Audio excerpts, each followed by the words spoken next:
Hello everyone, I'm back with another Reddit Addicts episode. If you find my videos entertaining, please kindly subscribe and like them. Thanks to everyone for your suggestions and kind notes. Now, let's get started with today's exciting stories. Discovered my wife's, now ex, affair the day she was admitted into hospital. Now, years later, she can't accept my engagement to my fiancé. A bit of background. My ex and I met in our mid-20s. It was through a mutual friend at a barbecue.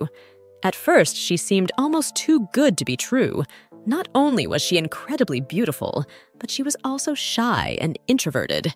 It took a while for us to officially date, but once it happened, I was over the moon. When we first tried to get intimate, she suddenly started crying. Should have taken this as a bad sign. I freaked out and thought it was something I did, but she apologized the next day and told me she was triggered, as it turns out 2 years before meeting me. She was in a long-term relationship and a guy that was abusive both emotionally, physically, as well as mentally. He would degrade her during their moments of intimacy, then apologize afterward. She had a flashback, but reassured me it had nothing to do with me, so we took things slow as she was still in therapy. It was tough, but because I loved her, I believed once we got over this, it would make our relationship stronger. And for a while, it honestly appeared that way. Fast forward another year and we'd gotten engaged. First-time intimacy also happened during this stage. I was fortunate enough to be able to buy a house for us courtesy of inheritance from my late uncle.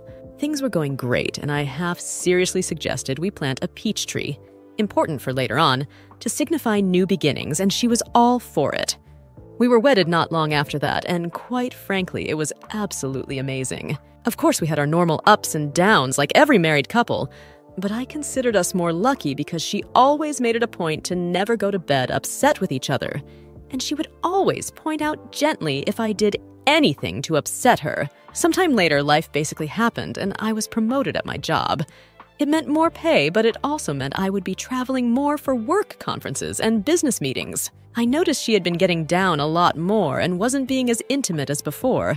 She would keep her phone close to her and even stopped gently addressing things that upset her.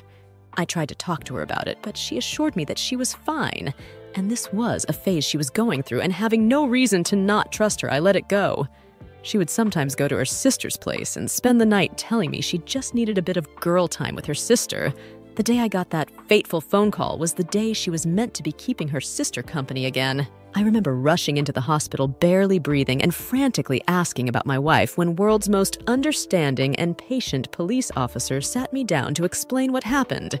He told me he was a friend of my SEL, and he happened to respond to a domestic disturbance call. He arrived on the scene to find a couple fighting. The supposed boyfriend was on top of the female, punching her, and she was screaming, trying to scratch him. This didn't make any sense to me because, 1, this had nothing to do with my wife because we're married, and 2, literally everyone who knew my wife knew she wouldn't do that.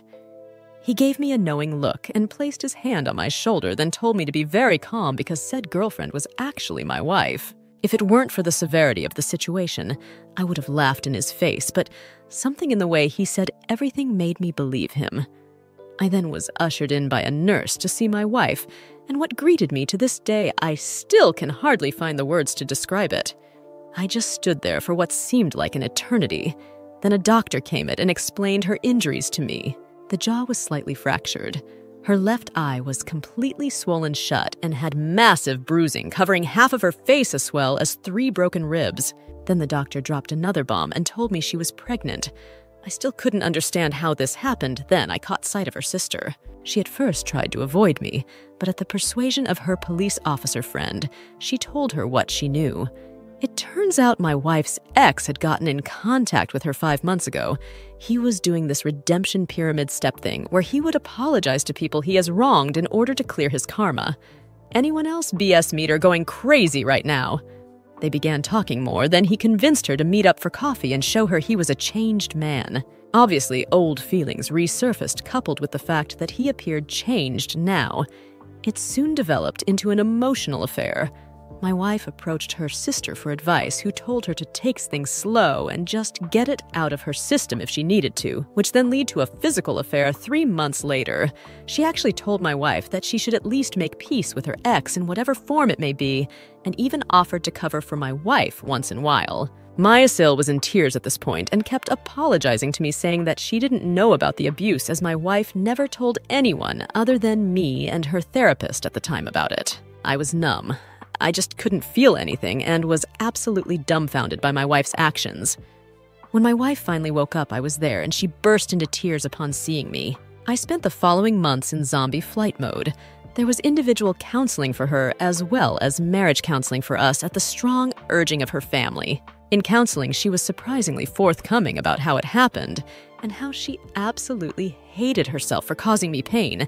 She mentioned how at one point on her way home from his place, she actually fantasized about driving into the river because she smelt like him and didn't want his scent to corrupt me, however that made sense. She said she'd tried to end it, but was too weak, and only after learning that she was pregnant that it actually woke her up and made her realize that any further contact with this man was toxic to not only her, but the unborn child as well, hence went to end things in person for good when he snapped on her. She became a shell of herself and developed a phobia for any other males but me. One point, she couldn't even use the bathroom at night unless I was holding her hand. Sad, right? After the baby was born, son by the way, we got a paternity test and he was mine. But the more time I spent with her, the more I realized I didn't hate my wife. I actually loathed her. I couldn't see the woman I married, but instead saw his leftovers each time I looked at her. I decided to leave because I was afraid I'd do something I'd regret and be exactly like her abusive ex. She begged me not to leave and even made the ridiculous offer of giving me a hall pass, as well as slapping her if I wanted to. I knew at this point I had to get out. She was actually very generous during the divorce. She moved back into her parents and signed a very well thought-out co-parenting plan issued by the courts. Moving forward 3 years later, and I meet my now fiancé by chance. I was in a bookstore with a buddy of mine, and we were discussing Egyptian mythology when this beautiful woman approached me to correct me on my pronunciations of the Egyptian gods and cities. Needless to say, immensely impressed by not only her understanding, but also by the fact that she is Egyptian herself. We exchanged numbers, which eventually lead us to dating. When I finally proposed to her, it was actually in front of the peach tree I had planted years ago. I got down on one knee, but before I got my answer, she ran into the house, then came out with a ring a swell. Turns out she was actually planning on proposing herself because she was madly in love with me and she just didn't want any other woman to have me. My son, in all his sweet childlike innocence, told his mother what happened because he was present when it happened. My ex literally showed up that night in the rain yelling about how could I propose to her, my fiancé, in front of our tree and that this isn't the end of us. I am completely exhausted at this point. I cannot go NC because she is the mother of my child, but she is basically harassing me and my fiancé. How do I convince her to move on, to get over her fear of men and not force me to get a restraining order? Sorry it was long, but I am really desperate. Edit. Wanted to ask a question to the insightful women of Reddit.